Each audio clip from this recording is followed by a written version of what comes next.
Bueno, veo que son poquitos hoy. Vamos a cerrar un poquito acá para mantener un poquito el calor. Igual como ya vienen con el entrenamiento de heterociclos, me imagino que ya vienen dispuestos a participar y algunos ya tuvieron el seminario de aminoácidos, ¿sí? Bueno, entonces, hoy vamos a tener la clase correspondiente al tema de aminoácidos, donde básicamente nos vamos a detener en la estructura, en las propiedades y en la reactividad.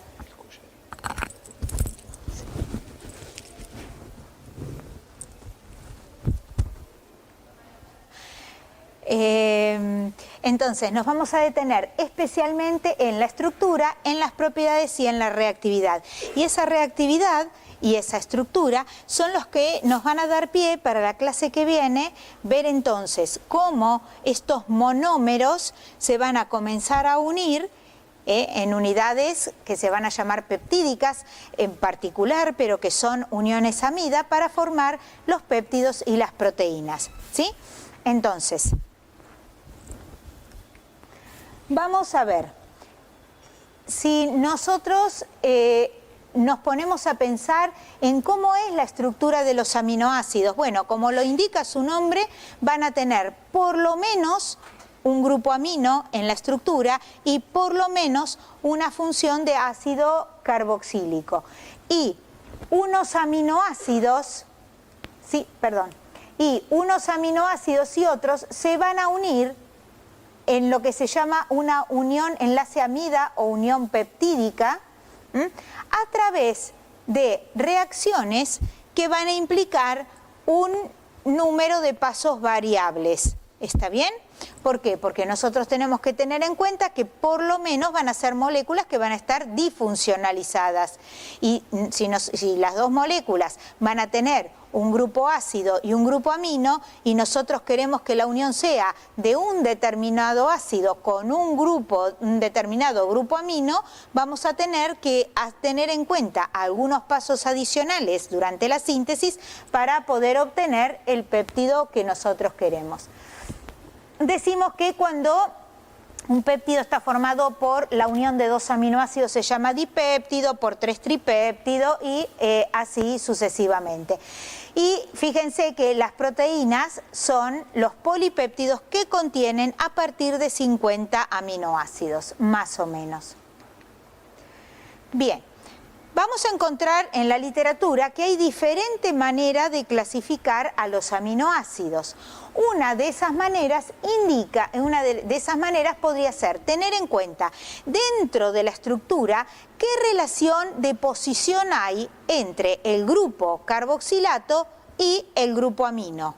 Entonces, si ustedes se acuerdan, cuando nosotros hablamos siempre de compuestos carbonílicos, ¿qué es lo que decimos?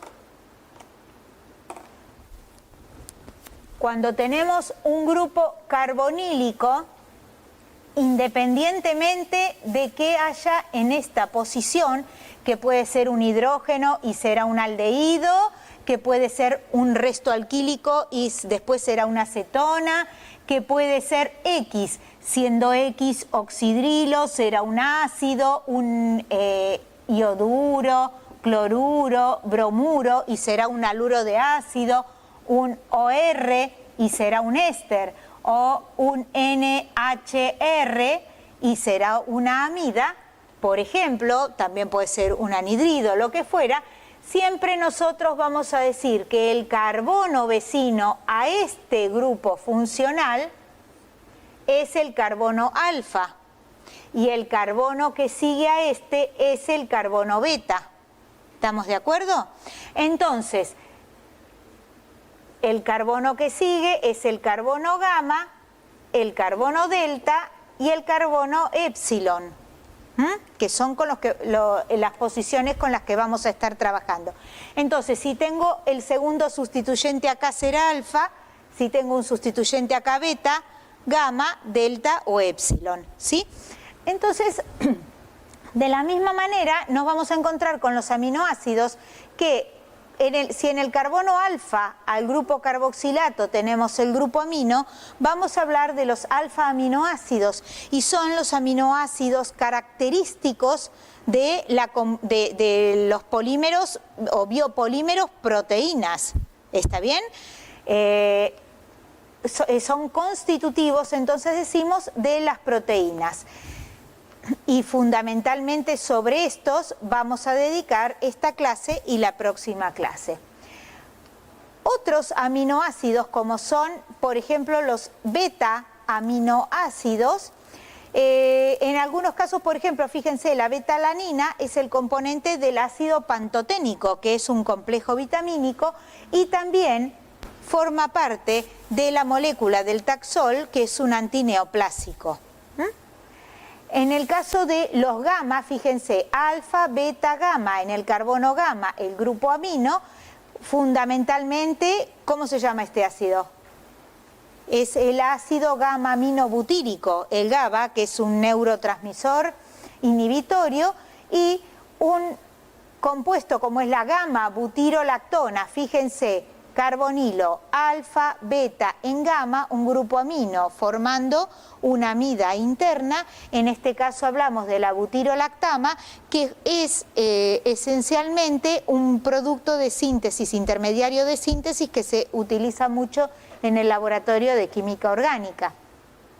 Y así sucesivamente los denominamos ácido omega, por decir, el más alejado del carboxilo, omega aminocarboxílicos. En el caso del ácido 6-aminocaproico es el que da origen a la caprolactama, fíjense, ahora como digo 6-amino, entonces este tiene el número 1, 2, 3, 4, 5, 6, aminocaproico forma la lactama, y la caprolactama es importante por la polimerización que da lugar a los nylon, a los distintos tipos de nylon. ¿Sí? Bien, vamos a ver. Los alfa-aminoácidos en particular, que yo les dije nos vamos a dedicar a los alfa-aminoácidos, justamente porque son los constitutivos de las proteínas y son fundamentales para la carrera que están siguiendo ustedes, ya sea para los bioquímicos como para los farmacéuticos. Fíjense que nosotros podemos hablar desde una cadena lineal, una cadena que se enrolla, ¿sí?, que se vuelve a ovillar, y después la asociación de los distintos ovillos entre ellos. Vamos a ir avanzando en el estudio y cuáles son las características estructurales que permiten pasar de una estructura primaria lineal a una estructura de tipo cuaternaria con asociaciones monoméricas. ¿Sí? Monoméricas me refiero a cada ovillo, ¿no? Cada ovillo funciona como una subunidad. Algo que vamos a ir viendo y que ya lo tenemos que empezar a tener en cuenta es que la unión peptídica, la geometría de la unión peptídica es muy particular, y que podemos verla establecida en un solo plano. A ver, fíjense, en negro tenemos representados los átomos de carbono, en rojo un átomo de oxígeno, en azul el átomo de nitrógeno, un nitrógeno que está unido a otro carbono, y que en verde tenemos graficado el resto, la cadena hidrocarbonada. ¿Se ve? Entonces, acá tengo una cadena hidrocarbonada, hidrógeno, un carbono que va a ser un carbono alfa, porque este es el carbono portador del carbonilo, ¿sí?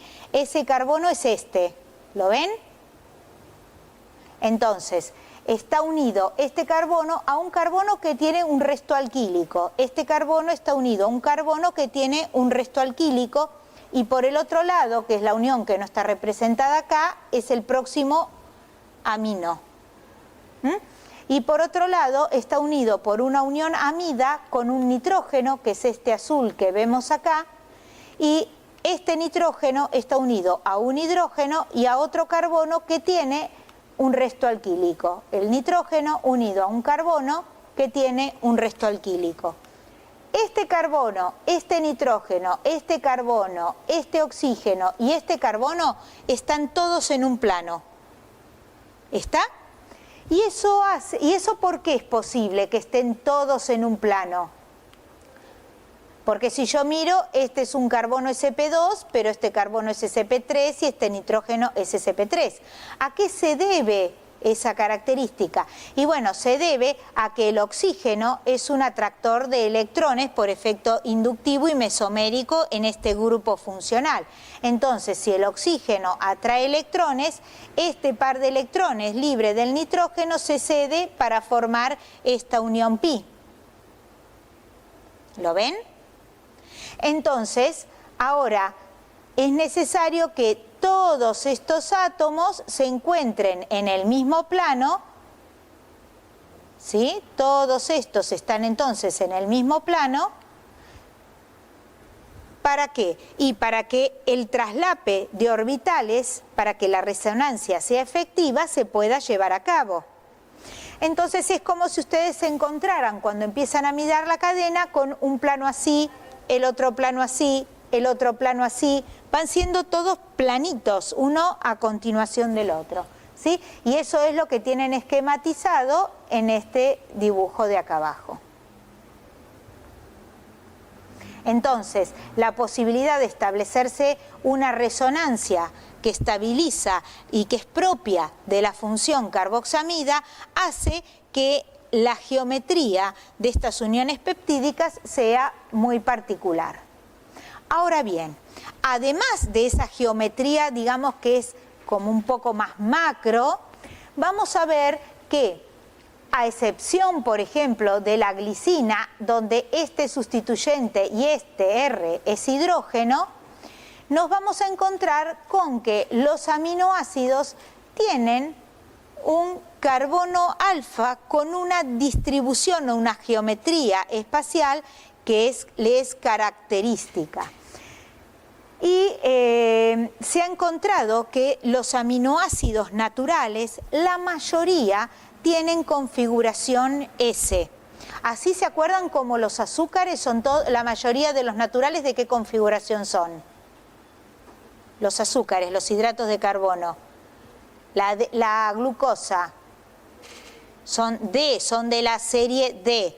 Bueno, ahora vamos a ver que los aminoácidos tienen como característica pertenecer a la familia de los L-aminoácidos. Tienen configuración S y como la estereoquímica y la distribución espacial es semejante a la del L-gliceraldehído, decimos que los aminoácidos naturales son de la familia L, así como los azúcares eran similares en su estructura al D-gliceraldehído y los denominábamos a todos de la familia D, por el oxidrilo preterminal. Entonces miren esto.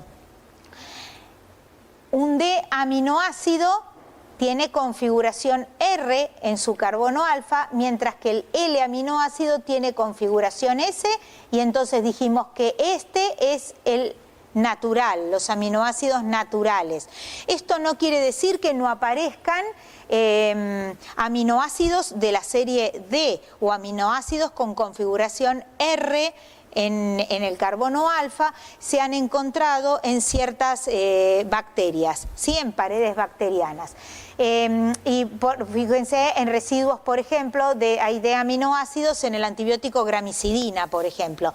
Pero digamos que los naturales y los abundantes pertenecen a la familia L. Y entonces, ¿con quién hacemos la comparación? Con el D-gliceraldehído y con el L-gliceraldehído. ¿Están de acuerdo? ¿Sí? Bien. Vamos a ver que de todos los aminoácidos que existen, hay más o menos unos 20 que se encuentran en prácticamente casi todas las proteínas humanas en principio, ¿sí? Y esos aminoácidos vamos a ver que difieren Si yo dije, son aminoácido, carbono 1, el grupo carboxilo, unido a él el carbono alfa y en ese hay un grupo amino, ¿en qué es lo que van a diferir? Y en toda la cadena hidrocarbonada, esa pelotita verde que veíamos en la transparencia anterior y que representaba a la cadena hidrocarbonada, van a diferenciarse en el R fundamentalmente, ¿sí? Entonces van a tener el grupo carboxilo, van a tener el grupo amino y este carbono alfa va a tener unido básicamente un protón, un hidrógeno y un grupo R. Fíjense en qué año, en 1806, se descubrió la asparagina como, que no es el ácido aspartico, sino la amida del ácido aspartico, como el primer aminoácido. Y al principio pasó lo mismo que como cuando comentábamos con otros tipos de compuestos, donde se les empezaron a poner nombres comunes a los aminoácidos. Por ejemplo, fíjense, como la asparagina se encontró por primera vez en los espárragos, entonces, de acuerdo al nombre en griego de los espárragos, el nombre más parecido era asparagina y se lo denominó así, lo mismo que la tirosina en el queso. Tiros en griego significa queso y por eso se la denominó tirosina. Lo mismo que la glicina, que tiene gusto dulce, sabor dulce, y entonces, digamos que lo del sabor dulce, ¿no? Es dulzón. Entonces se la denominó glicina por glicos en griego. Todos los aminoácidos, vamos a ver nosotros ahora y a partir de la próxima transparencia, habitualmente se los identifica con 3 letras que en general son las iniciales del nombre que tienen. Pero también, ¿qué es lo que pasó? Piensen ustedes que cuando se empezaron a desarrollar métodos biológicos que permitieran hacer la síntesis y que permitieran de alguna manera codificar una proteína, para una proteína, si para cada uno de los aminoácidos tenían que estar indicando con 3 letras el aminoácido, ¿vieron cuando ven en las películas, esas películas más viejas con las computadoras donde se manejaban con tarjetas las bases de datos y son todas tarjetas perforadas? Bueno, inicialmente se trabajaba con ese tipo de almacenamiento de la información. Entonces, como resultaba complejo y muy pesado hacer una carga que correspondiera a cada perforación a 3 letras diferentes, lo que hicieron fue a cada aminoácido reconocerlo a través de una sola letra. Y eso bajaba a 1/3 digamos que lo pesado o la memoria que tenía que tener la máquina para poder mantener procesada una proteína. Entonces, si nosotros nos basamos y vemos en la figura anterior y lo analizamos ahora para todos los aminoácidos que vamos a empezar a ver, van a ver que vamos a tener 3 transparencias en donde, ¿qué es lo que vamos a hacer? La parte que es común a todos los aminoácidos está recuadrada con el celeste. Todos tienen el carbono alfa unido a un carboxilato y a un grupo amino. Ahora, ¿qué pasa? Como el grupo amino es básico y el carboxilo es ácido, los vamos a representar de forma suiteriónica, es decir, formando una especie que, ¿qué característica tiene? ¿Por qué digo que es suiteriónico? Es como si fuera un par iónico, pero dentro de la misma molécula, ¿sí? Tiene dentro de la misma molécula el grupo con carga negativa, el grupo con carga positiva, por eso lo llamamos suiterión, porque la carga formal es 0. Y lo representamos de esa forma porque en esta forma es como predominan a pH fisiológico. Y todo lo que va a variar es la cadena lateral. Entonces, desde el más sencillo, que es la glicina, y lo representamos, lo escribimos como gli, y en el otro sistema de identificación le corresponde la letra G, vamos pasando por alanina, agrego un metilo, valina, agrego un isopropilo, leucina, agrego un isobutilo, isoleucina, agrego un sec-butilo, o sea, este metilo en esta posición. Serina ya es como, fíjense, como la alanina, pero aparece un tercer grupo funcional acá, que es un oxidrilo. ¿Y eso le va a conferir características particulares? Sí, tenemos un nuevo grupo funcional y va a permitir no solo que se pueda derivatizar ese grupo funcional, sino que además en las interacciones a través de toda esa unión, imagínense toda una cadena de aminoácidos unidos unos con otros, esos R van a permitir las uniones o las asociaciones a través de puentes de hidrógeno entre distintas partes de la molécula. Y vamos a ver que cuando tengamos de pronto tioles, como vamos a ver más adelante, esos tioles y la formación de esos puentes disulfuro van a ser responsables de que tengamos el pelo lacio u ondulado o que lo tengamos que alaciar químicamente. Entonces, fíjense, en el caso de la treonina, la cadena hidrocarbonada es más larga y también tiene un hidroxilo.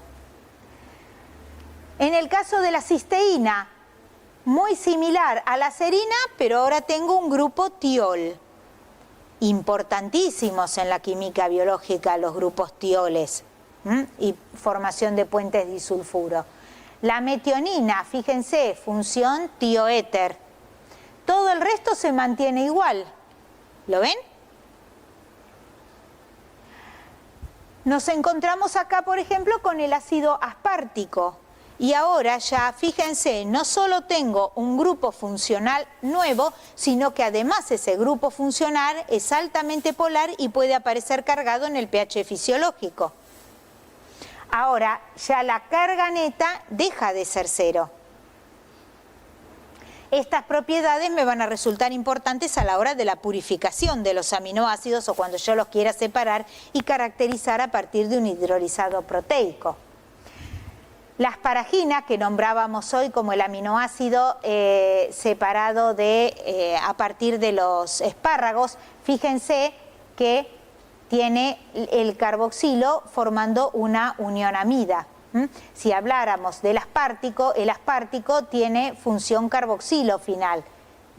Con una amida pasa a ser la asparagina. ¿Se ve eso? Bien. Y entonces el ácido glutámico, que es como el aspartico pero con un metileno más, cuando está formando unión amida el carboxilo terminal, tenemos la glutamina. ¿Sí? El glutámico, la glutamina. Si esta asociación, carbono alfa con los dos grupos, y metilo era la alanina, cuando tiene unido un fenilo es fenilalanina. Y esto va a hacer que sea menos polar ese aminoácido y que a lo mejor pueda formar parte de interacciones o tener interacciones de tipo no polares con ciertas, en la zona de los sitios activos de enzimas o de proteínas o de receptores con ciertos fármacos o ciertos efectores.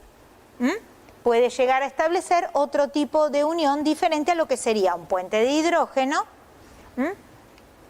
En el caso de la tirosina, que era el que decíamos que estaba en el queso, ¿se acuerdan? Tiene un hidroxilo fenólico. Esto va a permitir que, por ejemplo, proteínas de la leche que son ricas de pronto en tirosina, el caseinato, que es rico en tirosina, tenga propiedades particulares que puedan establecer reacciones de óxido-reducción controladas a través de su tirosina. Fíjense acá, antes teníamos un grupo adicional carboxilo, ahora tenemos grupos adicionales y este es el epsilonamino, por eso yo acá les marqué el epsilon. Tenemos en la posición epsilon un amino. En el caso de la arginina tenemos un grupo guanidino, sumamente básico, una de las estructuras orgánicas más básicas que existe. Tenemos un aminoácido cíclico, fíjense ustedes, como es la prolina, un aminoácido cíclico, y en este caso aminoácidos como es la histidina y el triptofano, que en la cadena lateral tienen heterociclos. Un imidazol en este caso y un indol en este otro caso. Un resto indólico, ¿sí? Esto va a permitir entonces que la cantidad de según la asociación de los aminoácidos en un péptido o en una proteína, las propiedades pueden ser sumamente diferentes porque la estructura de los aminoácidos de ese R es totalmente diferente. ¿Estamos? Todos aquellos que están marcados con un asterisco son aminoácidos esenciales. ¿Qué quiere decir? Que nosotros no los podemos sintetizar, los tenemos que obtener a partir de la dieta. Así como yo les había dicho hoy, bueno, ¿cómo se pueden clasificar los aminoácidos? Se pueden clasificar en alfa, beta, gamma, delta aminoácidos. También los podemos clasificar en función a estas características estructurales que acabamos de ver. Es decir, aminoácidos no polares, polares sin carga y polares con carga. Y a priori, aquellos no polares son aquellos que más allá de los dos grupos funcionales unidos al carbono alfa, todo el resto que está unido es una cadena hidrocarbonada. ¿Estamos de acuerdo? Vamos a llamar polares sin carga aquellos que tengan un grupo hidroxilo o un grupo tiol, porque son polares pero al pH fisiológico no incorporan una carga adicional a la molécula. Y los polares con carga van a ser aquellos que en el grupo R presenten o un carboxilo o un grupo amino extra. ¿Estamos de acuerdo? Entonces, dentro de estos aminoácidos no polares los vamos a dividir en alifáticos y aromáticos, porque no es igual la alanina que la fenilalanina. ¿Estamos de acuerdo? Y dentro de los polares con carga vamos a ver aquellos que tengan un balance de carga formal a pH fisiológico negativo, van a ser aquellos que tengan un carboxilato adicional, y aquellos que a pH fisiológico presenten una carga positiva, que son aquellos que tengan grupos aminos adicionales. Entonces, vemos dentro de los no polares los alifáticos y los aromáticos. Fíjense, desde la glicina que tiene un hidrógeno, a la alanina que tiene un metilo, la prolina, que dijimos que era aquel que era el único cíclico que ustedes tenían, que tiene una cadena hidrocarbonada, valina, metionina, porque acá está formando un grupo tioéter, isoleucina y leucina, todos alifáticos. Ahora, los aromáticos, ¿cuáles son los más característicos? La fenilalanina, la tirosina, que es como la fenilalanina pero hidroxilado, y el triptofano, donde dijimos que tenía un anillo de tipo indólico asociado. Dentro de los polares sin carga, entonces, ¿a quiénes vamos a ubicar? Y aquellos que tienen oxidrilos y a los que tienen grupo tiol. Fíjense, serina, treonina y cisteína. Y también a los que son polares y sin carga son a las amidas que derivan del ácido glutámico y del ácido aspartico, como son la asparagina y la glutamina. Fíjense, el ácido aspartico y el glutámico son polares con carga, mientras que las amidas que derivan de ellos no tienen carga, pero son polares. ¿Se entiende la diferencia? Bien. Con carga negativa, pH fisiológico. ¿Por qué? Y piensen ustedes, ¿cuál es el pKa de un ácido carboxílico? Más o menos, el pKa del ácido acético. 4,5, casi 5. Si estamos a pH 7, el carboxilo perdió su protón, entonces a pH fisiológico está como carboxilato. Por eso tienen dos cargas negativas, pero este amino, un grupo amino, anda alrededor de 9 en un alfa aminoácido. ¿Está bien? Entonces, el pKa de ese grupo. Entonces, a pH 7, ese grupo está protonado. ¿Estamos de acuerdo? Fíjense que lo mismo pasa con el glutámico, balance de carga formal a pH fisiológico negativo. En cambio, con las aminas, miren lo que pasa. Con las aminas la situación es distinta. ¿Por qué? Y porque con las aminas tengo el carboxilato negativo, pero a pH fisiológico los dos grupos amino están protonados. ¿Sí? Bueno, acá vamos a ver dónde se protona, en el imidazol. Acá tengo uno protonado. Y una de las cosas que yo les quiero aclarar es lo siguiente. Vamos a ver, entender que este épsilon amino se protona es sencillo. Ahora entender cuál de estos tres nitrógenos, ¿sí? ¿Cuál de estos tres nitrógenos se protona es diferente? Entonces, lo que vamos a ver es lo siguiente. Independientemente del resto que yo tenga, a dónde está unido un nitrógeno que tiene hidrógeno y luego un carbono que está unido a doble enlace nitrógeno-hidrógeno y a un nitrógeno-hidrógeno 2. Entonces, si yo les pregunto a ustedes, el carbono tiene sus 4 uniones y los nitrógenos tienen todas las uniones que le corresponden, ¿no? Entonces, yo les pregunto a ustedes, de todos esos nitrógenos que ustedes están viendo ahí, ¿cuál será el que se protone con mayor facilidad? Entonces, muy probablemente ustedes me hubieran dicho este, o hubieran marcado ese. Porque, bueno, porque uno se acuerda de la lisina. Entonces, fíjense una cosa, en realidad el nitrógeno que se va a protonar es este. ¿Pero por qué se va a protonar ese nitrógeno? En presencia de protón, ese nitrógeno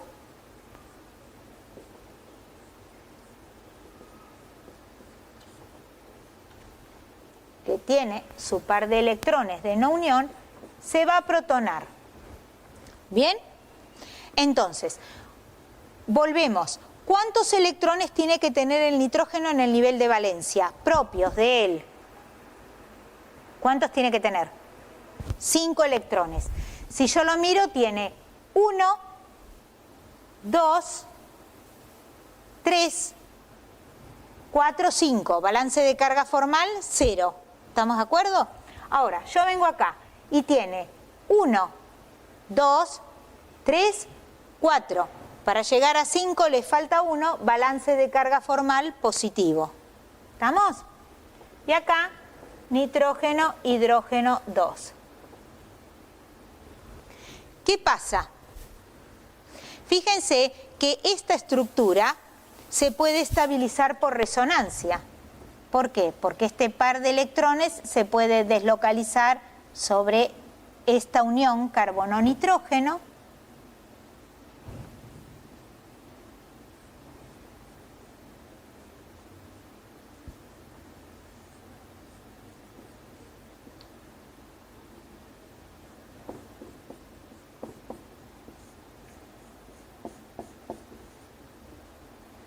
Y ahora este nitrógeno tiene balance de carga formal positivo,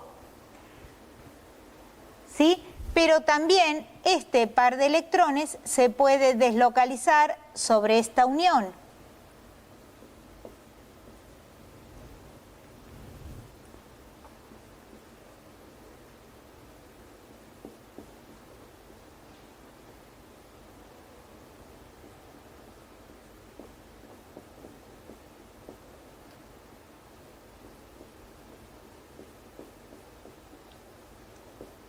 Y este con carga positiva. ¿Está bien?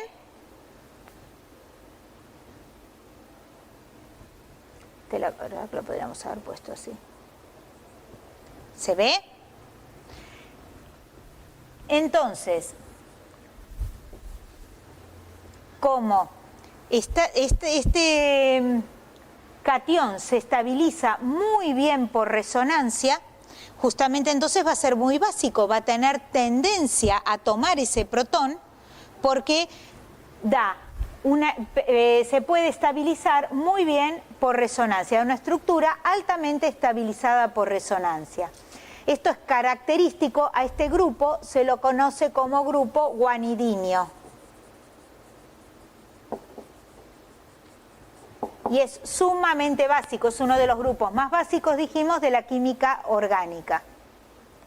Intenten ustedes protonar este nitrógeno y vean si pueden escribir tantas estructuras resonantes e intenten protonar este y vean si las pueden escribir y se van a dar cuenta que no. Entonces, justamente cuando les pidan el sitio de protonación, el sitio de protonación es este nitrógeno. ¿Mm?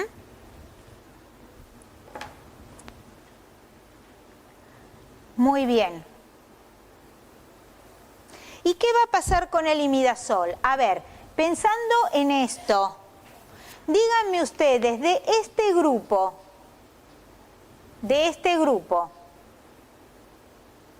¿cuál sería el nitrógeno que se protonaría? ¿Este o este?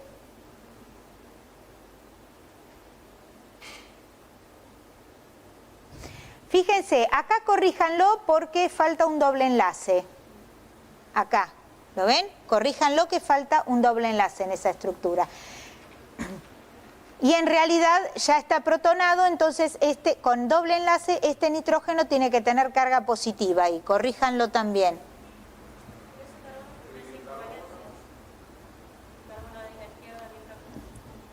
¿Cuál?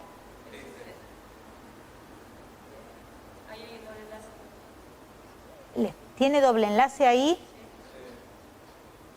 1, 2, 3, 4... Yo no le veo el doble enlace. Bueno, ¿lo ven claro? Bueno, entonces, ¿cuál de estos dos nitrógenos se protona? Si el doble enlace está ahí, bueno. ¿Cuál de los dos nitrógenos protonan? Qué suerte que ustedes ven mejor que yo desde acá. El del doble enlace, bien, porque fíjense una cosa, si ustedes protonan este nitrógeno, este par de electrones se vuelca sobre el nitrógeno y el par de electrones de no unión del nitrógeno se vuelca a formar una unión pi acá. Si ustedes protonaran la estructura quedó ahí, quedó protonado ese nitrógeno y no tienen ninguna otra posibilidad, ¿lo ven? ¿Sí? Entonces, dejen la estructura como está y aclaren que el nitrógeno que se protona es este, porque si no, no queda claro por qué está puesto en este grupo. ¿Sí? ¿Se entendió eso? ¿Todos lo entendieron?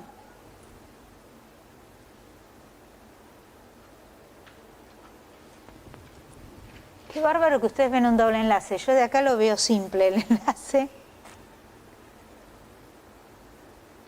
¿Seguimos? Bien. Entonces, volvemos otra vez a lo mismo. A ver, cómo estos grupos funcionales adicionales van a permitir establecer uniones, ¿sí?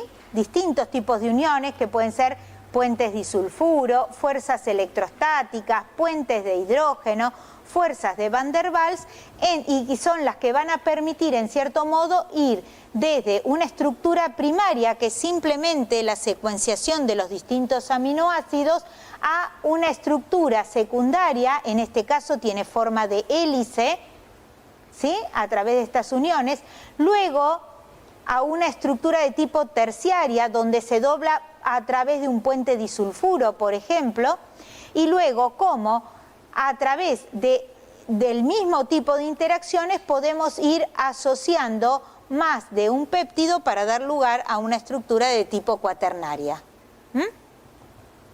No son ni más ni menos que este tipo de interacciones y que por ahí son aminoácidos que están muy alejados en la cadena, pero que permiten lograr un enrollamiento determinado. ¿Está bien? Y eso puede hacer que un sitio activo quede expuesto o no expuesto, y que genéticamente la falta de la codificación para un aminoácido o una proteína defectuosa puede hacer que digamos, no me refiero solamente a neurotransmisor, sino a un efector de pronto que sea biológico, que no pueda ejercer la unión que corresponda, o no pueda unirse como corresponde porque está faltando en esa proteína o en ese receptor o en esa enzima algún aminoácido que le termine de dar la estructura para conformar un sitio activo determinado. Por eso es fundamental. Muy bien, en cuanto a las propiedades físicas de los aminoácidos, ya sabemos, sustancias que son cargadas, por lo tanto van a tener puntos de fusión que van a ser altos. La mayoría son todos solubles en agua, si no andaríamos mal nosotros. También andaríamos con aminoácidos precipitados por todos lados en el organismo. Entonces, la mayoría son solubles en agua, pero van a ser poco solubles en disolventes que no sean polares. Es decir, si yo el aminoácido lo quiero disolver en benceno, o en tolueno, o en cloroformo, me va a costar trabajo. ¿Sí? Van a presentar momento dipolar importante y las soluciones acuosas de estos aminoácidos constante dieléctrica elevada, justamente porque son polares. Entonces, todos estos hechos hacen pensar que estos compuestos van a estar como especies cargadas tanto en las redes cristalinas como en solución. Y entonces, esto hace que uno los presente entonces como suiterión, ¿sí? En donde vamos a tener un grupo carboxilato y un grupo amonio. Y hacia dónde esté desplazado este equilibrio va a depender justamente del pH.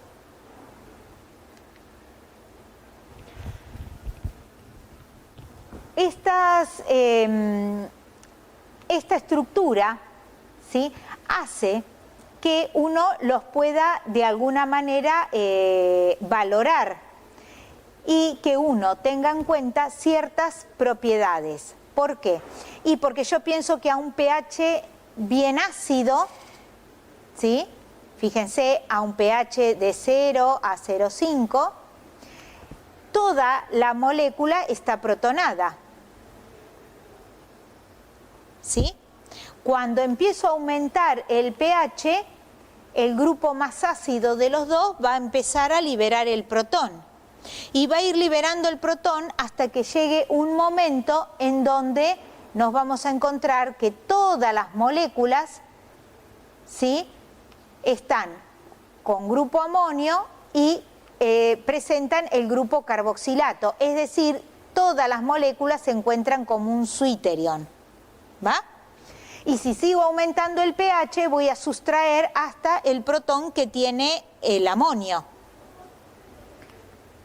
Y voy a llegar a una estructura con balance de carga negativa. Entonces, fíjense, en este gráfico se representa la titulación de la glicina, una solución 0,1 molar a 25 grados, empleando hidróxido de sodio 0,1 molar. Entonces, ¿qué es lo que nosotros estamos viendo acá? Que en el momento que yo voy agregando hidróxido de sodio, yo para ir desde acá hasta acá, si esto es 0,1 molar y esto es 0,1 molar, yo voy a tener que agregar un equivalente, ¿sí?, para ir desde acá hasta acá y llegar al punto isoeléctrico donde las moléculas del aminoácido están con esa estructura, ¿sí?, que es el momento, en ese caso, donde es menos soluble el aminoácido en soluciones acuosas. Por eso, y a eso se lo llama el punto isoeléctrico, donde es menos soluble y en general donde es más fácil sacarlo o aislarlo de una solución. A veces precipita y a veces es necesario aislarlo. Entonces, cuando yo agregué 0,5 equivalentes, la mitad de las moléculas va a estar así y la mitad de las moléculas va a estar con esta estructura, ¿sí? Y ese es el momento donde se determina el pK1 de este grupo carboxilo. ¿Va? ¿Y por qué les parece a ustedes que si hoy me decían el pKa de un grupo carboxilo de ácido carboxílico está en 4,5, 4,5, y acá lo estamos viendo en 2. ¿Por qué les parece que será más ácido el carboxilo de un aminoácido, de un alfa-aminoácido, que el carboxilo de un ácido acético, por ejemplo? Porque tiene un grupo amino atractor de electrones vecino. Entonces, al pobre carboxilo le están tironeando los electrones hacia allá. Entonces va a tener tendencia a soltar el protón, porque así va a poder estabilizar esa densidad de carga positiva que está sintiendo que le está llevando el grupo R. ¿Se entiende? Por eso es más ácido. Digamos que acá tenemos el punto el pK1, es decir, cuando tengo mitad de las moléculas en esta forma y la otra mitad de las moléculas en esta forma. Cuando todas están así, estoy justamente en la zona de salto, en el punto isoeléctrico. Y cuando sigo agregando base, ahora si agrego otros 0,5 equivalentes, me voy a encontrar que la mitad están así y la mitad están en esta forma. Y estoy en la zona del pK2, alrededor de 9 y pico, ¿sí? Que es el valor de pKa del amino, del grupo amino, ¿sí? Acá. Y cuando agregue otro 0,5 equivalentes más, llevo a que todas las moléculas de aminoácido estén en esa forma. ¿Mm?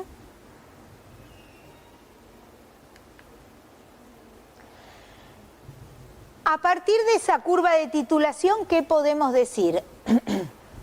Y podemos determinar el pKa de cada grupo ionizable.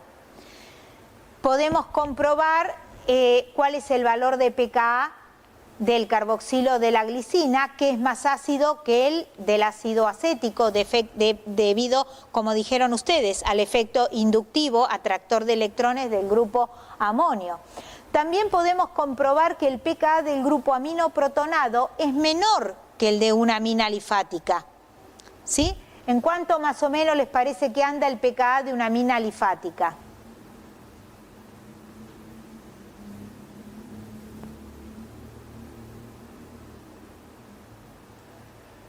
pKa se les va a 11, 12, 13. Y este es menor. ¿Por qué será menor el pKa? Los dos, hablamos de 2 pKa. Si yo tengo un pKa de 9,6 y un pKa de 13, vamos a poner, quiere decir que el pKb, que es lo inverso, el de la amina alifática, es menor, o sea que es más básica que un aminoácido. ¿Y por qué les parece que será así?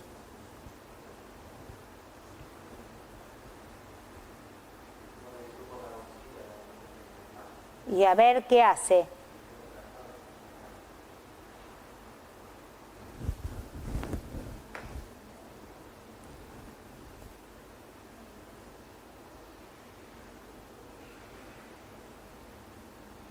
Digamos, un amino es más básico cuando tiene más electrones disponibles y para ceder. Y entonces, ¿qué dice su compañero? Nosotros acá nos encontramos con un amino que tiene un grupo carboxilato vecino, que de por sí, más allá de que tenga el grupo una resonancia interna, es un grupo que atrae electrones. Quiere decir que un grupo amino va a tener, supónganse, una dietil, por decirles, una isopropilamina. Va a estar unido el amino a un carbono que va a tener 2 grupos que van a estar cediendo electrones, y en el momento que el nitrógeno quede cargado positivamente, los dos van a estar dispersando o disminuyendo la carga positiva del nitrógeno, ¿sí? En cambio, en el caso de un aminoácido, solo un grupo, lo que esté en el grupo R, va a ayudar a dispersar esa carga positiva, porque lo que esté en el carboxilato, al contrario, no le va a ayudar a dispersar. Entonces, por eso el alfa-amino de un aminoácido es menos básico que un grupo amino de amina alifática. Bueno, y entonces acá si uno tiene un aminoácido de pronto desconocido, pero tiene una solución de concentración conocida del aminoácido y lo comienza a titular, el número de saltos en la curva les va a dar idea del número de grupos ionizables que tiene en esa molécula. Y dice, si ustedes miran la curva, les va a permitir observar la cantidad y la calidad de grupos ionizables. ¿Por qué? Y cantidad, ¿cuántos tenemos? ¿Cuántos grupos ionizables tenemos? Vamos a tener 3 grupos ionizables, ¿sí? Ahora bien, de esos 3 grupos ionizables, si estoy debajo del punto isoeléctrico, o bien, si ustedes miran, tengo pH 6, ¿sí? Tengo 2 saltos por debajo de 6 y un salto por arriba de 6, quiere decir que este aminoácido, ¿qué tiene? ¿Más grupos carboxilato o más grupos aminos? Más grupos carboxilatos. Si estuviéramos hablando de la lisina, que tiene un epsilon amino, tendría un solo salto acá y 2 saltos acá. ¿Está bien? Entonces me indica, cada salto me da idea de la cantidad de grupos ionizables, pero también de la calidad de grupos. ¿Qué tipos de grupos son los ionizables? ¿Estamos de acuerdo? ¿Se entiende? Esto también, esta característica me va a permitir separarlos en una electroforesis, porque por ejemplo, si tenemos una mezcla de arginina, alanina y aspartato, por ejemplo, ¿no? Entonces fíjense, de cada uno tengo el punto isoeléctrico, en este caso 2,98, ¿por qué? Porque el punto isoeléctrico del aspartico se saca siempre el punto isoeléctrico entre los 2 grupos más parecidos entre sí. Si tengo 2 carboxilos, entre los 2 carboxilos el punto isoeléctrico. Si tengo 2 aminos, con los 2 aminos. Y si no, si tengo solo un amino y un carboxilo, se saca entre los pKa de esos 2 grupos. Entonces, fíjense, la arginina, punto isoeléctrico 10,76, la alanina 6,02 y el aspartato 2,98. ¿Va? Entonces, ¿qué carga neta tiene la arginina? Fíjense, a este pH 5. ¿Qué carga neta tiene? ¿Positiva o negativa? Positiva. A pH 5 está positiva, es positiva la carga. La alanina, sí, y está apenitas, está entre estar negativo y a pH 5 capaz que algunas de las moléculas están un poquito protonadas. ¿Sí? Y a pH 2,98, ¿y el aspartato cómo está a pH 5? Punto isoeléctrico, que yo quiero decir, va a correr y va a llegar un momento en que se va a detener la corrida. ¿Sí? ¿Hacia dónde les parece a ustedes que a pH 5 va a migrar el aspartico? ¿Hacia el polo positivo o hacia el polo negativo? Va a migrar hacia el polo positivo. ¿Por qué? ¿Qué tenemos? ¿Sí? Quiere decir que,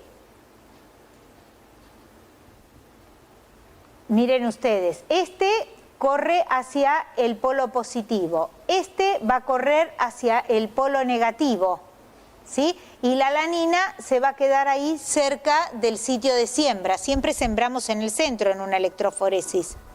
Entonces, luego, ¿qué hago? Fíjense, se pone en la cuba, uno migra hacia un lado, el otro migra hacia el otro. ¿Y con qué los voy a ver? Porque yo la tira de gel la voy a tener que revelar con algo. Voy a usar un revelador, no es que voy a ver estos 3 colores, ¿sí?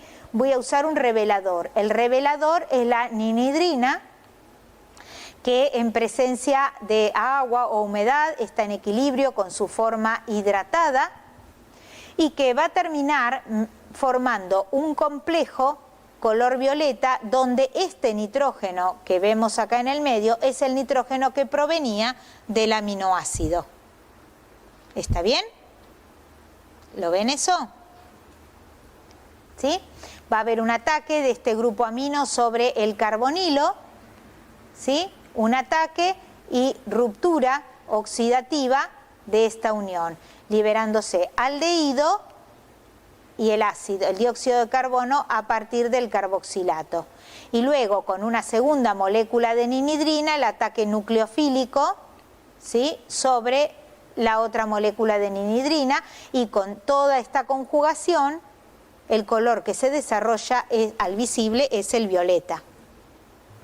Entonces voy a revelar los tres. Una vez que uno ya sabe cómo corrieron y en la zona que corrieron, si yo de una mezcla los quisiera separar, yo ya sé que en tanto tiempo corren, se desplazan esta distancia, entonces lo que hago es no revelar, tener la otra tira como patrón, o a veces se siembra una bandita. Supónganse, si yo acá en el medio siembro una bandita, va a correr una banda. Revelo con ninhidrina solo un bordecito y voy a ver toda una banda, otra banda y otra banda, y la recorto, lo que no está revelado, y a partir de ahí eluyo el aminoácido puro. Sería una manera de poder separarlo por electroforesis. Equipos de electroforesis, aquello era una cuba de electroforesis. Van a ver ustedes cuando cursen química analítica instrumental que hay equipos de electroforesis capilar, donde a través de todo este capilar van corriendo, ¿sí?, los electrolitos. Esto está lleno de un buffer, ¿sí? Se siembra la muestra, y se pone a correr. Y según el pH del buffer que yo estoy utilizando y la carga, van a llegar al detector con distinta velocidad los distintos analitos. Con equipos más sofisticados que les permiten hacer trabajar con alta resolución, cuantificar, los métodos son reproducibles y no estar contando el pedacito de gel de la tira, pero bueno, lo van a ver bien todo el fundamento cuando lleguen a química analítica instrumental. Otra forma de separarlos es utilizar una columna con un relleno, ¿sí?, una resina de intercambio iónico. Entonces, fíjense, en el caso de una resina que tenga un sulfonato de sodio pegado, entonces, inicialmente está todo el relleno de la resina cargado y nosotros colocamos nuestra mezcla de aminoácidos. Entonces se van a ir intercambiando los cationes sodio por los aminoácidos que nosotros le sembramos en la mezcla. Y luego empezamos a eluir con soluciones de pH variable. O vamos hacia los ácidos o vamos hacia los alcalinos, ¿va? Cuando trabajamos, dependiendo de la resina que hayamos colocado. Entonces vamos a ir eluyendo, y a medida que vamos eluyendo, se van a ir separando cada aminoácido de acuerdo a su carga neta por el intercambio que va realizando con la resina. Entonces es otra manera de irlos separando.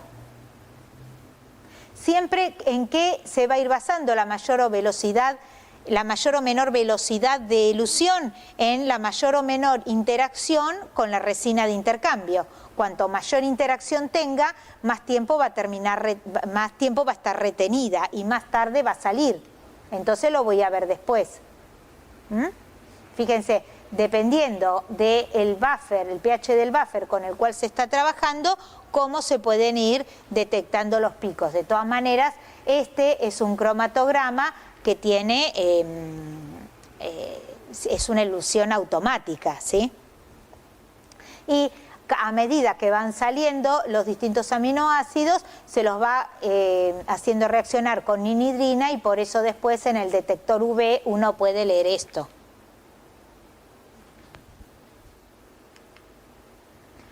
Muy bien, entonces, ustedes me dirán, bueno, está todo bárbaro, pero ¿por qué nosotros ahora estamos estudiando los aminoácidos?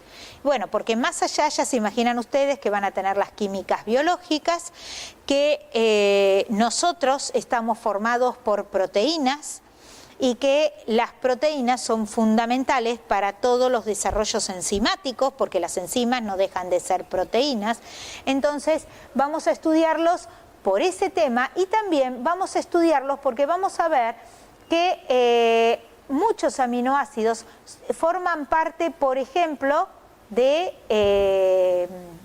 fármacos, como es, por ejemplo, en el caso del enalaprilo, o comúnmente se lo conoce como enalapril, un inhibidor de la enzima convertidora de angiotensina. Fíjense que tiene en su estructura 2 aminoácidos unidos a través de una unión peptídica. El ritonavir, inhibidor de la proteasa del virus de la inmunodeficiencia humana de tipo 1, fíjense que tiene una L-valina en su estructura. El aspartamo, conocido como edulcorante, tiene 2 aminoácidos, el aspartico y la fenilalanina, unidos en unión peptídica, y eso, por eso les dicen a ustedes, claro, no se puede cocinar y calentar con aspartame. ¿Por qué? Y porque esta unión es sensible al calentamiento. Entonces, bueno, utilizado entonces como aditivo alimentario, y también muchos aminoácidos son utilizados en síntesis orgánica para obtener compuestos que no son los abundantes en la reserva natural, como sería, por ejemplo, obtener un aminoácido de configuración no natural de pronto. Entonces, bueno, acá ya van a ver que las reacciones son bastante más enérgicas, también se pueden hacer, pero cuando veamos las próximas transparencias y veamos cómo reacciona un grupo amino y cómo reacciona un grupo carboxilo, en la misma molécula vamos a ver que con un cloruro de benceno sulfonilo uno acila el grupo amino. Entonces esto nos permite, trabajando con un reactivo, un órgano metálico de litio en exceso, porque tengo grupo oxidrilo y tengo grupo ácido, alquilar el grupo carboxilo para transformarlo en una acetona, en un compuesto carbonílico, y mediante el empleo de un 1,2-ditioetano en presencia de níquel de Raney, que es una mezcla, una cupla reductora, reducir este grupo carbonilo sin afectar para nada ninguno de todos estos grupos, y luego oxidar este carboxilo, este oxidrilo a carboxilo, y luego desproteger, hidrolizar esa función sulfonamida, ¿va? Y esto me permitió, donde estaba el oxidrilo, tener el carboxilato, y donde estaba este carboxilo, reducir esa posición. ¿Estamos de acuerdo?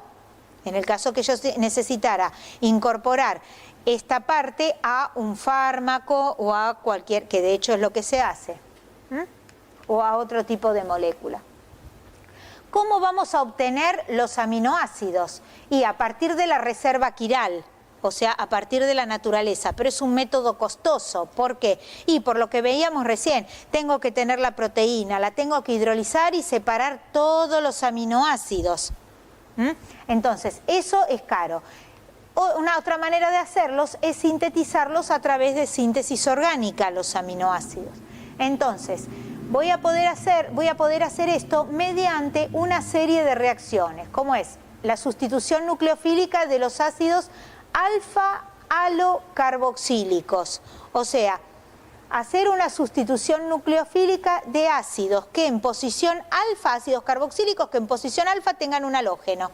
Entonces lo voy a sustituir por un grupo amino para tener un alfa-aminoácido por síntesis de Strecked a través de un aminonitrilo intermediario, síntesis de Gabriel-malónica, que es una ruta inequívoca y es una de las más utilizadas, o por aminación reductiva de alfa-cetoácidos, que también es un método muy versátil para trabajar. En cuanto a la sustitución, ¿cómo estamos de hora? Vamos bien. Ustedes ya deben estar cansados, yo les digo vamos bien porque voy pensando en lo que me falta decir, pero bueno, un cachito más. En cuanto a la sustitución nucleofílica de los ácidos alfa-carboxílicos, fíjense, en un ácido carboxílico, cuando lo trato con bromo en presencia de tribromuro de fósforo, ¿sí? Y agua en segundo lugar, y por favor una aclaración, cuando ponen más de un paso de síntesis, aclaren 1, 2, 3, porque si ustedes ponen un determinado reactivo, o acá bromo, tribromuro de bromo y agua, la reacción no anda. Anda así, primero hago una cosa y luego hago la otra. ¿Estamos de acuerdo? Bien, entonces, esta no es ni más ni menos que la reacción de Hellborn-Helselinsky que ustedes vieron al principio del cuatrimestre y que les permite funcionalizar en alfa un ácido carboxílico. La reacción anda bien y luego este bromoácido en presencia de amoníaco en exceso, ¿por qué? Porque acá se va a formar la sal de amonio con el ácido y luego va a sustituir el bromo de la posición alfa. ¿Sí? Ahora bien, ¿qué configuración tiene ese aminoácido que yo obtuve? ¿Es como los de la reserva quiral? ¿Son L-aminoácidos?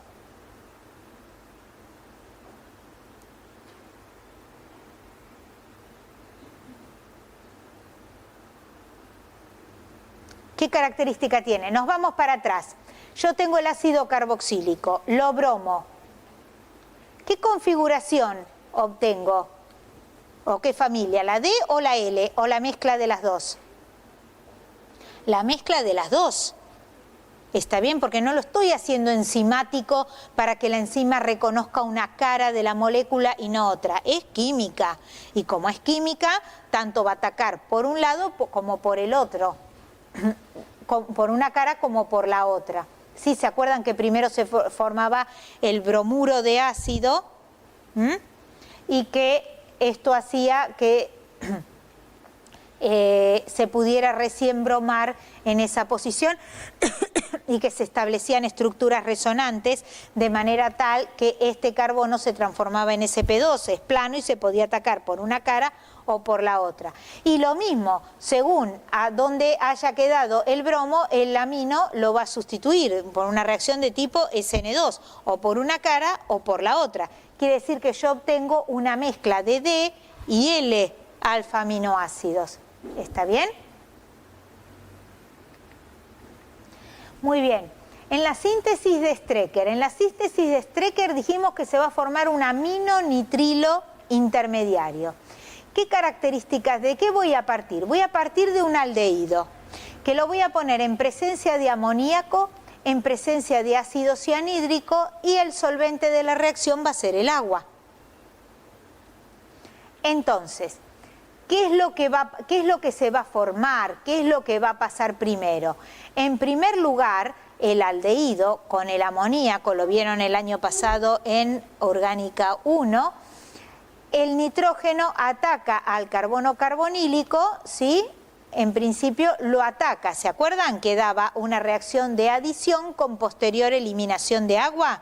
Y por eso lo llamaban todas las reacciones de los derivados del amoníaco con compuestos carbonílicos, decían que daban reacciones de sustitución nucleofílica porque era una adición y una eliminación posterior de agua formándose la imina. Como el nitrógeno es más electronegativo que el carbono, este par de electrones está desplazado sobre el nitrógeno, ¿sí? Y este nitrógeno con mayor densidad de carga negativa es el que es capaz de tomar este protón, ¿sí? Y entonces el cianuro a atacar a este carbono, lo vamos a ver en la próxima transparencia, que es el que quedó con un déficit de carga positiva. ¿Está bien? Fíjense que en toda la reacción nos encontramos nosotros también, luego de la acidificación para ácido y calor acá, ácido y calor para poder hidrolizar el nitrilo. Fíjense que otra vez tengo una mezcla de D y L aminoácidos, tengo la mezcla racémica. Entonces, la imina captando el protón del ácido cianhídrico y luego el cianuro haciendo la adición nucleofílica sobre este carbono y el desplazamiento de electrones de este par sobre el nitrógeno. Entonces, en forma intermediaria se obtiene un aminonitrilo, que después se hidroliza el nitrilo a ácido carboxílico con agua, medio ácido y calor.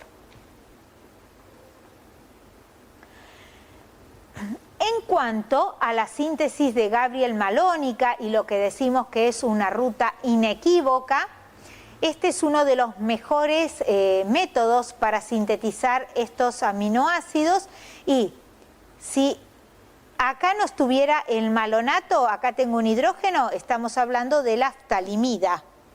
En este caso es el éster ftalimido malónico. En presencia de base, la base va a sustraer este hidrógeno porque es acídico. ¿Estamos de acuerdo todos? Es bien acídico. Y si como segundo paso coloco un derivado halogenado, a través de este carbanión se va a sustituir el halógeno de ese derivado halogenado, y en un paso siguiente, en medio ácido y con muy poquitito calor, se va a producir directamente la escisión. ¿Estamos de acuerdo? Acuérdense que se hidrolizan los ésteres, se decarboxila y se rompe también esta unión. ¿Por qué esta unión se rompe? ¿Qué les parece a ustedes? Esta unión de acá y de acá se va a romper. Miren lo que tengo. Se va a hidrolizar. ¿Por qué? Este oxígeno ataca acá y este par de electrones se vuelca sobre el nitrógeno. Y lo mismo, se produce el ataque acá sobre este carbonilo y este par de electrones se vuelca sobre el hidrógeno. Son dos uniones amida, en definitiva, que forman una imida. Pero el mecanismo es exactamente el mismo. Luego la decarboxilación final. Fíjense que en este caso, ¿qué obtienen?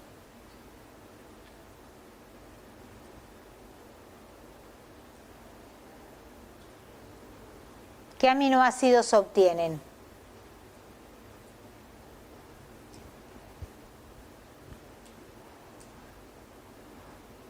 Mezcla, no mezcla, ¿qué obtienen? También van a obtener D y L aminoácidos. ¿Por qué? Y porque dependiendo del grupo carboxilo que se libere, si este es el que se libera, voy a tener los aminoácidos de una serie, pero si el que se libera es este otro, voy a tener los aminoácidos de la otra serie. ¿Se entiende? Entonces otra vez me voy a encontrar con que tengo una mezcla de D y L aminoácidos, la mezcla racémica. En cuanto a la aminación reductiva de alfa-cetoácidos, fíjense, un ácido alfa-ceto. ¿Bien? Entonces, este es muy sencillo y es igual a las aminaciones reductivas que ustedes vieron en Orgánica 1, con un exceso de amoníaco. ¿Por qué? Y porque parte del amoníaco se va a consumir para formar la sal de amonio. Y en la otra parte del amoníaco se va a dar una reacción de adición al grupo carbonilo y posterior eliminación de agua. La imina, y luego en presencia de hidrógeno 2 paladio, en una reducción controlada, en estas condiciones se es capaz de reducir el doble enlace sin afectar al grupo carboxilo.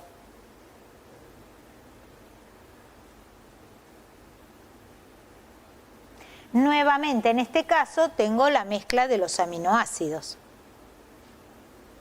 Ahora bien, una vez que llegué, fíjense, acá lo que les pone es un ejemplo de lo que pasa en la naturaleza. Dice que en la naturaleza nosotros obtenemos los L-aminoácidos, ¿sí? Nosotros somos capaces de sintetizar L-aminoácidos y la naturaleza en su totalidad, ¿sí? Y también lo hacen por una vía parecida a la aminación reductiva. Pero ¿cuál es el tema? Tengo una enzima involucrada y la enzima es capaz de reconocer una cara del sustrato y no la otra. Entonces, cuando se une por una cara y transfiere el grupo amino desde un aminoácido hacia un cetoácido, lo transfiere específicamente por una cara y lo que se obtiene es un aminoácido específico. Es la diferencia con los balones y los refrigerantes, donde solamente podemos obtener mezclas. Bueno, digamos que hoy en día la obtención de aminoácidos a través de productos fermentativos ha aumentado muchísimo. Y fíjense que solo del 2004 al 2009 el incremento son las barras negras para la producción de aminoácidos. Es súper importante la obtención a partir de bacterias, a partir de hongos, ¿sí? Obtener estos aminoácidos específicamente, porque ya se obtiene el que es quiral. ¿Estamos de acuerdo? Como es un método enzimático, el seguido se obtienen los aminoácidos con la configuración deseada. Y los procesos son biotecnológicos por excelencia. Ahora bien, ¿qué pasa si nosotros estamos en el laboratorio y tenemos la mezcla que sintetizamos de los D y L aminoácidos y los tenemos que purificar y separar? Vamos a poder usar métodos químicos, métodos enzimáticos o métodos cromatográficos. Los métodos químicos, ¿en qué se van a basar? Y los métodos químicos, igual que aquellos que ustedes vieron en Orgánica 1. Si tengo el par de enantiómeros, voy a agregar un reactivo quiral que va a formar un par diastereoisomérico o una sal con uno de los enantiómeros y otro par diastereoisomérico con el otro de los enantiómeros, y ahora como son dos diastereoisómeros los voy a poder separar, ¿sí? Y entonces, bueno, vamos a ver como primer ejemplo, por ejemplo, tengo R y S valina. Entonces, en presencia de ácido fórmico y anhídrido acético, lo que se hace es formilar al grupo amino, ¿sí? Transformarlo en amida. Y ahora, en presencia de brucina, que es L-brucina, ya es algo ópticamente activo, es un alcaloide y es una base fuerte. Esa base fuerte va a formar una sal con los dos aminoácidos que nosotros tenemos en nuestra solución. ¿Está bien? Y el grupo amino del aminoácido no va a interferir porque lo tengo acilado. ¿Se ve? Lo tengo formilado. ¿Está? Entonces, lo único que va a interaccionar en este caso es los carboxilos de los dos aminoácidos que yo tengo en la solución con la L-brucina. Entonces, me va a dar un par diastereoisomérico y otro par diastereoisomérico. Dos sales que van a ser diastereoisomérica y que son capaces de cristalizar en forma fraccionada. ¿Está? Una vez que yo tengo las dos sales separadas porque cristalizan en forma fraccionada, una cristaliza en unas condiciones y la otra cristaliza en otro, las tengo separadas, entonces luego voy a hidrolizar la sal y me quedan los dos aminoácidos separados. Ese es un método de cristalización fraccionada empleando un reactivo quiral que pueda formar pares diastereoisoméricos. Esa es la... Si puede formar pares diastereoisoméricos diferentes, los enantiómeros yo no los puedo separar por un método químico, pero sí los diastereoisómeros porque tienen propiedades diferentes. Métodos enzimáticos. En este caso, fíjense, tengo una mezcla de los aminoácidos R y S. Entonces, en presencia de anhídrido acético, acilo el grupo amino, pero sigo teniendo la mezcla R y S.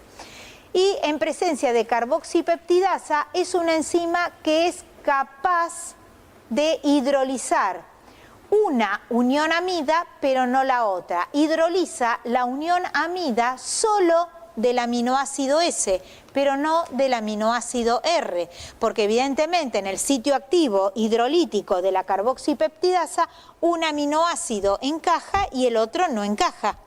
entonces no lo puede hidrolizar. Entonces, en este caso, de esta manera ya puedo tener un aminoácido separado del otro, porque ya las propiedades de esta estructura y de esta estructura son bien diferentes. ¿Estamos de acuerdo? Otro caso, por ejemplo, es el de la DL-leucina, en presencia de anhídrido acético, acetilo-elamino.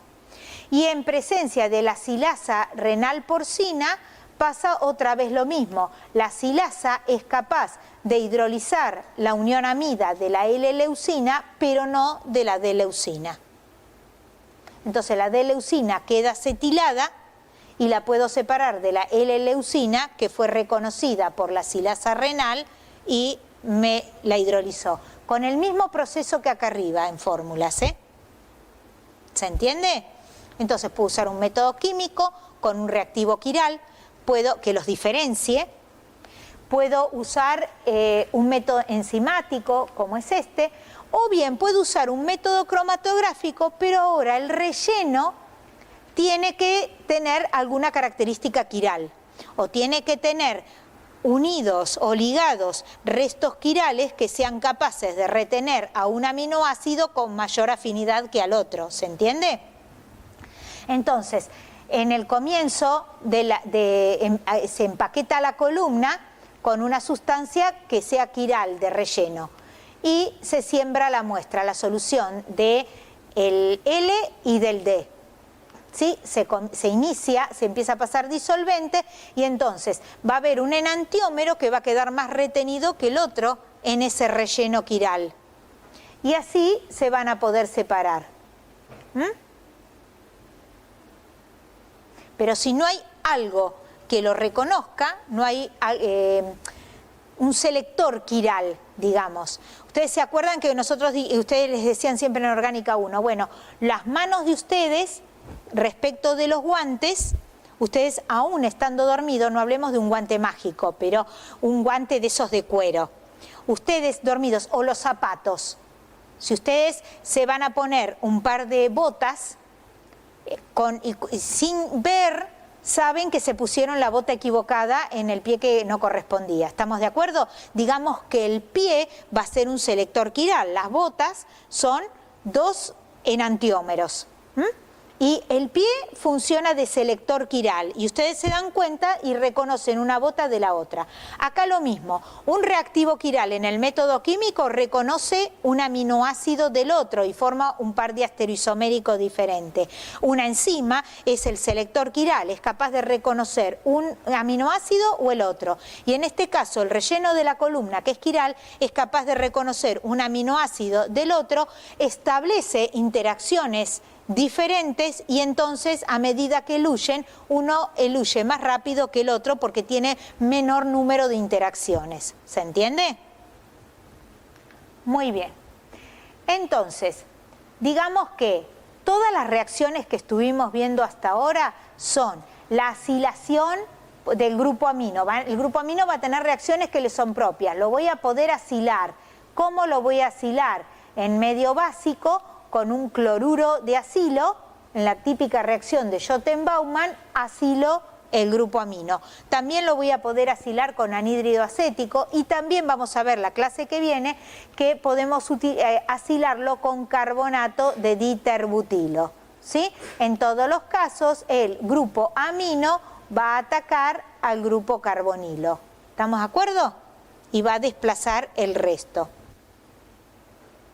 Este grupo amino, ya sea porque lo acilé con, en este caso, un cloruro de ácido o con carbonato de diterbutilo, va a estar protegido para someterlo a una siguiente reacción. ¿Estamos de acuerdo?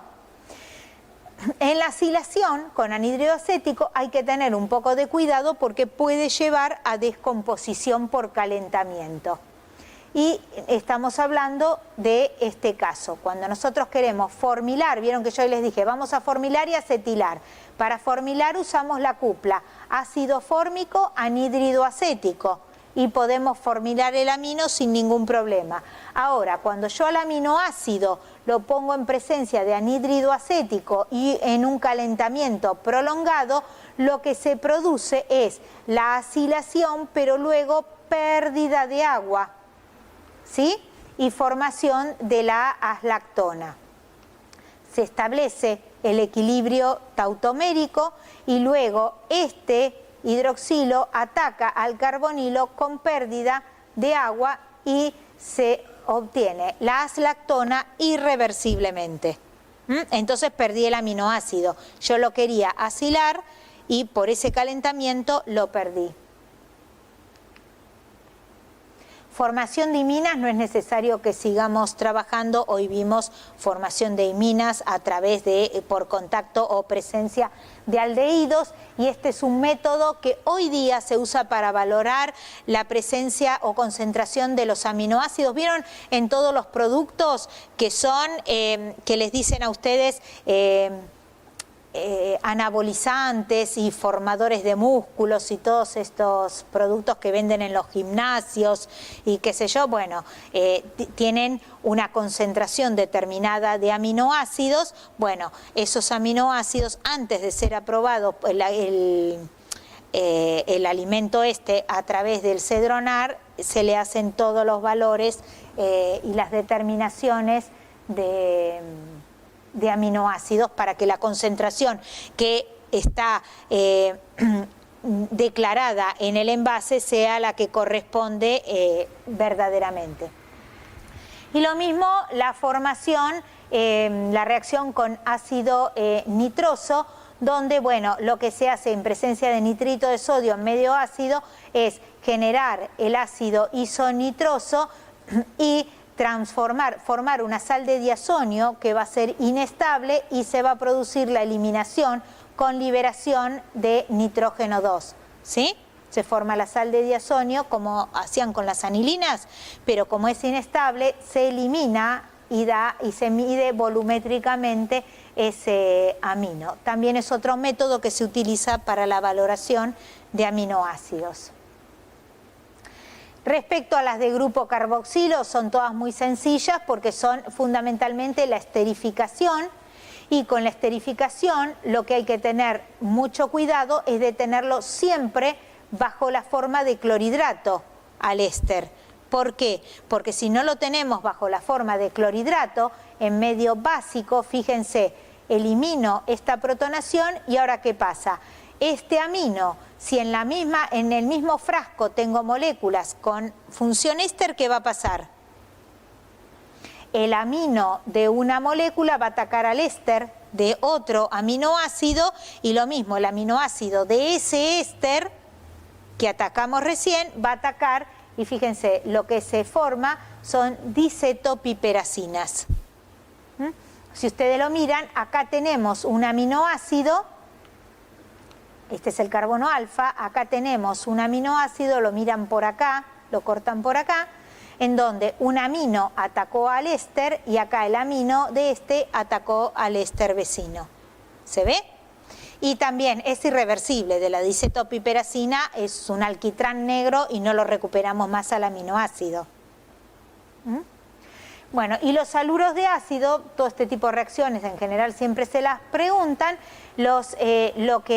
Para sintetizar un haluro de ácido, lo que hay que hacer es proteger al grupo amino, ¿sí? Mantenerlo asilado, y luego con cloruro de tionilo o con no son los dos, o con pentacloruro de fósforo se sintetiza el cloruro de ácido. Ojo, si yo hidrolizo esto por algún motivo, me va a pasar lo mismo que acá. ¿Están de acuerdo? Bien.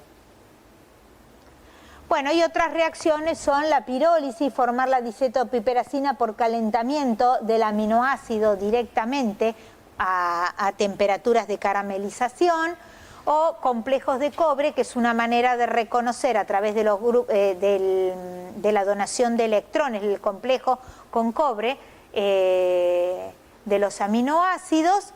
Y bueno, y después va a haber reacciones de los grupos laterales que van a ser característicos según el aminoácido que se trate. Y entonces, por ejemplo, vamos a tener reacciones de oxidación-reducción, ¿sí? Desde tioles hacia puentes disulfuro.